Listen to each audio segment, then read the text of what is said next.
जय हिंद दोस्तों, Vande Mataram.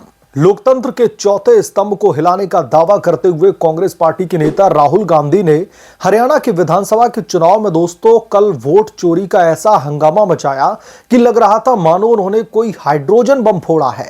H files नाम से दस्तावेज लहराते हुए उन्होंने चुनाव आयोग और भारतीय जनता पार्टी पर 25 लाख फर्जी वोटर्स का आरोप लगाया था। दावा किया था कि हर 8वें वोटर पर सवालिया निशान लग रहा है। लेकिन दोस्तों महज 2 दिनों के भीतर ही यह बम फुसकी बम साबित हो गया। बीजेपी और फैक्ट चेकर्स ने एक झटके में राहुल गांधी की पोल खोल करके रख दी। फर्जी फोटो से लेकर के डुप्लीकेट वोटर्स के दावों तक सब कुछ झूठा निकला। और सबसे बड़ा तमाचा, जिस गांव में राहुल गांधी ने 223 वोटों की चोरी का दावा किया है, वहां तो कांग्रेस पार्टी का ही उम्मीदवार जीता है।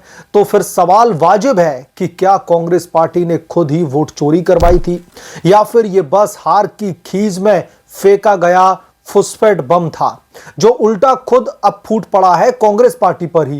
राहुल गांधी की यह क्रांतिकारी कोशिश नई नहीं है। साल 2024 के हरियाणा के चुनाव में बीजेपी ने शानदार जीत हासिल की, लेकिन कांग्रेस पार्टी को 22,000 वोटों से हार का सामना करना पड़ा। हार स्वीकार करने के बजाय राहुल गांधी ने प्रेस कॉन्फ्रेंस बुलाई, वोट चोरी का नारा लगाया और इलेक्शन कमीशन ऑफ इंडिया को बीजेपी का कठपुतली तक बता दिया।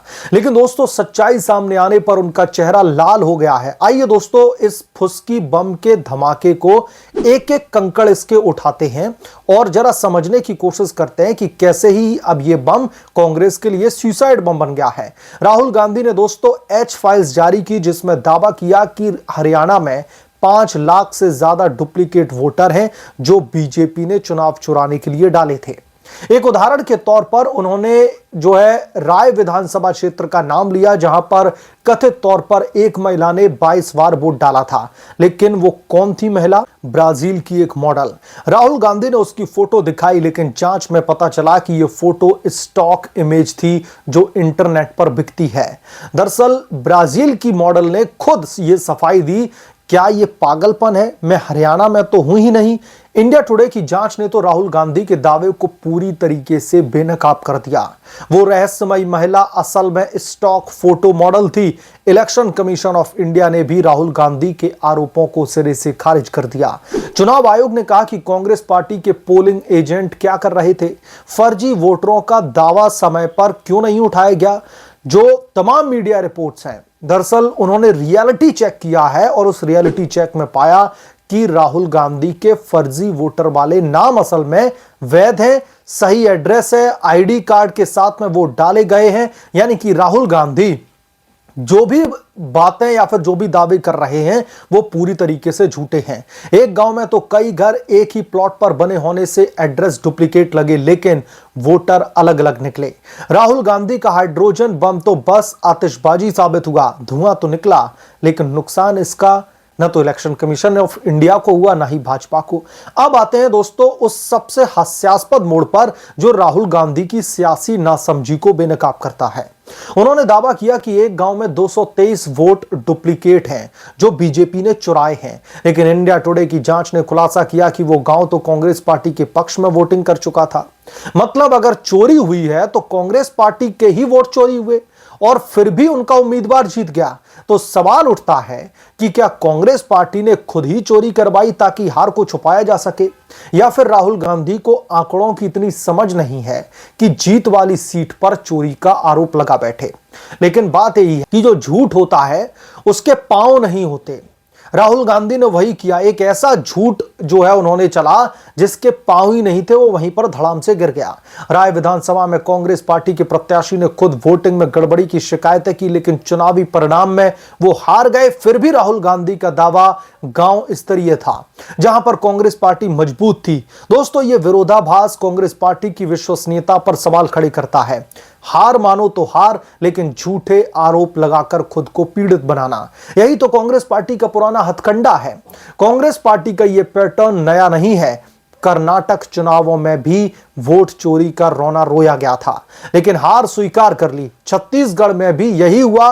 राहुल गांधी लोकसभा में विपक्ष के नेता बने, लेकिन सियासी परिपक्वता अभी भी गायब दिखाई देती है। राहुल गांधी से आप सियासी परिपक्वता की 0% उम्मीद रखें।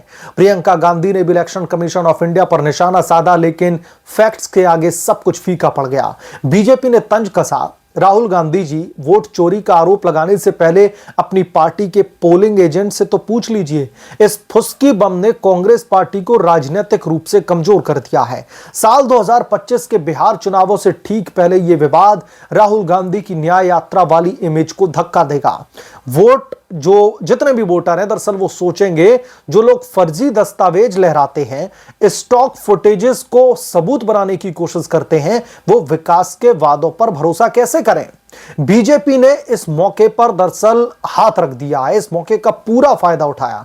पीएम मोदी ने चुपचाप जवाब दिया, लोकतंत्र में हार जीत चलती है, लेकिन झूठ से नहीं। हरियाणा में बीजेपी की जीत तो तय थी किसान कल्याण विकास योजना पर, लेकिन कांग्रेस पार्टी का यह ड्रामा उल्टा जनता को बीजेपी के पक्ष में धकेल रहा है।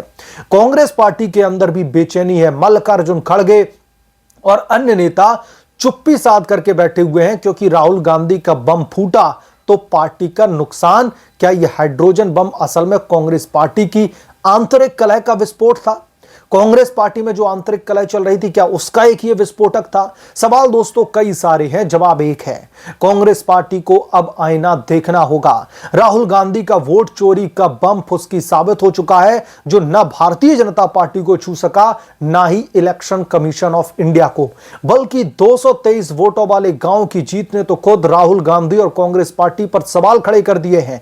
यह घटना साबित करती है कि सियासत में झूठ का सहारा लंबा नहीं चलता। बीजेपी की मजबूत पकड़, इलेक्शन कमीशन ऑफ इंडिया की पारदर्शिता, यही तो भारत का लोकतंत्र है। और राहुल गांधी रैलियां निकालते हैं, पॉलिटिकल मंच से खड़े होकर के पॉलिटिकल बयानबाजी करते हैं, लोकतंत्र को खतरे में होने का दावा ठोकते हैं, लोकतंत्र को बचाने की डींगे हाँकते हैं। लेकिन दोस्तों यहां पर समझने वाली बात यह है कि असल में कांग्रेस पार्टी इस तरीके की हरकत करके अपनी क्रेडिबिलिटी तो डाउन कर ही रही है। अंतर्राष्ट्रीय स्तर पर भारतीय लोकतंत्र पर एक काला धब्बा लगाने की भी कोशिश कर रही है। भारतीय लोकतंत्र को, जो विश्व का सबसे बड़ा लोकतंत्र है, उसको बदनाम करने की एक नापाक साजिश रच रही है कांग्रेस पार्टी। और रही बात वोट चोरी की, तो मैं वो दौर याद दिलाना चाहता हूं राहुल गांधी को, जब इस देश को इमरजेंसी की आग में धकेल दिया गया था, जब इस देश पर आपातकाल इंपोज किया गया था। क्यों इंपोज किया गया था?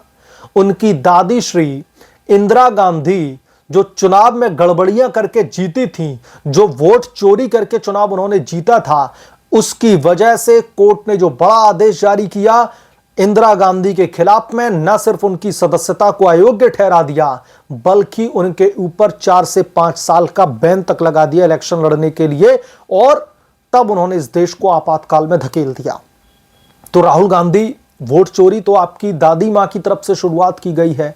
और रही बात मोदी के रिजीम की, तो आपका कोई भी ऐसा सबूत नहीं है जो भाजपा या फिर इलेक्शन कमीशन ऑफ इंडिया को कलंकित कर सके।